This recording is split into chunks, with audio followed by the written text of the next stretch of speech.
صحیح بخاری شریف میں حضرت انس بن مالک سے مروی ہے کہ آقا علیہ السلام نے ارشاد فرمایا تسحروا فإن فی السحور برکتن، سحری کھاؤ کیونکہ سحری کھانے میں برکت ہے۔ اور ابو داؤد شریف میں روایت ہے کہ سحری کا کھانا بذات خود برکت ہے۔ اور اسی طرح نسائی شریف میں حدیث مبارکہ ہے کہ آقا علیہ السلام نے ارشاد فرمایا انہا برکتن اعطاکم اللہ ایہا فلا تدعوہ، فرمایا سحری تمہارے لیے تمہارے رب کی طرف سے عطیہ ہے، تحفہ ہے، اور اس میں تمہارے لیے برکت رکھ دی گئی ہے، فلا تدعوہ، سو تم اسے چھوڑا نہ کرو، کھا لیا کرو۔ اہل سنت کے بہت بڑے امام حضرت سیدنا امام ابن حجر عسقلانی رضی اللہ تعالیٰ عنہ اس برکت کی تشریح کرتے ہوئے ارشاد فرماتے ہیں کہ سحری کھانے میں برکت یہ ہے کہ اس میں سنت مصطفیٰ کی پیروی ہے،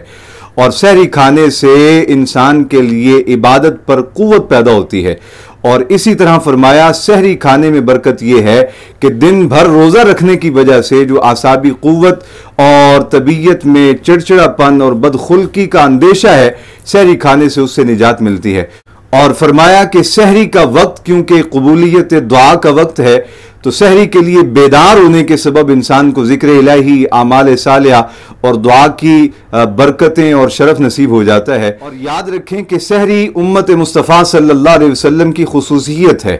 پہلی امتوں پر روزے تو فرض تھے، لیکن انہیں سحری کی نعمت اور سہولت میسر نہ تھی۔ خود آقا علیہ السلام نے ارشاد فرمایا فضل ما بین صیامنا و صیام اہل الکتاب اکلۃ السحر،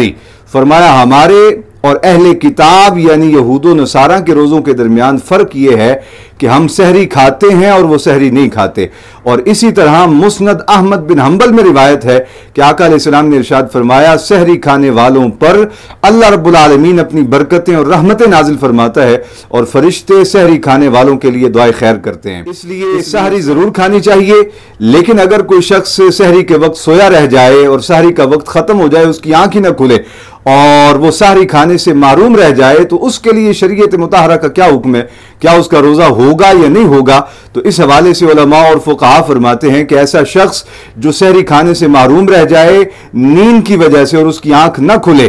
تو فرمایا وہ جیسے ہی اس کی آنکھ کھلے، فرمایا وہ کچھ کھائے پیے بغیر روزہ رکھنے کی نیت کر لے، اس دوران نہ کچھ کھائے نہ پیے اور نیت کرنے میں تاخیر نہ کرے، جیسے ہی آنکھ کھلے فوراً نیت کر لے تو انشاءاللہ اس کا روزہ درست ہو جائے گا۔ اور اس پر دلیل یہ ہے کہ صحیح بخاری شریف میں انصار صحابہ میں سے حضرت سیدنا قیس رضی اللہ تعالیٰ عنہ نے سحری کھائے بغیر روزہ رکھا، اور آقا علیہ السلام کی خدمت اقدس میں دن کے وقت ان کے بغیر سحری کھائے روزہ رکھنے کا ذکر ہوا، تو آقا علیہ السلام نے حضرت سیدنا قیس انصاری کو اس روزہ کی قضا کرنے کا حکم نہ ارشاد فرمایا، بلکہ سکوت اختیار فرمایا، خاموشی اختیار فرمائی۔ تو یہ دلیل ہے اس بات پر بخاری شریف کی روایت کہ اگر کوئی شخص سحری کھانے سے محروم رہ جائے اور اس کی آنکھ نہ کھلے اور وہ بغیر سحری کے روزہ رکھ لے تو اس کا روزہ درست ہو جائے گا، لیکن فقط سحری کے چھوٹ جانے کی وجہ سے اور سحری نہ کھا سکنے کی وجہ سے دن بھر کا روزہ چھوڑ دینا یہ بہت بڑا اور سنگین اور سخت گناہ ہے۔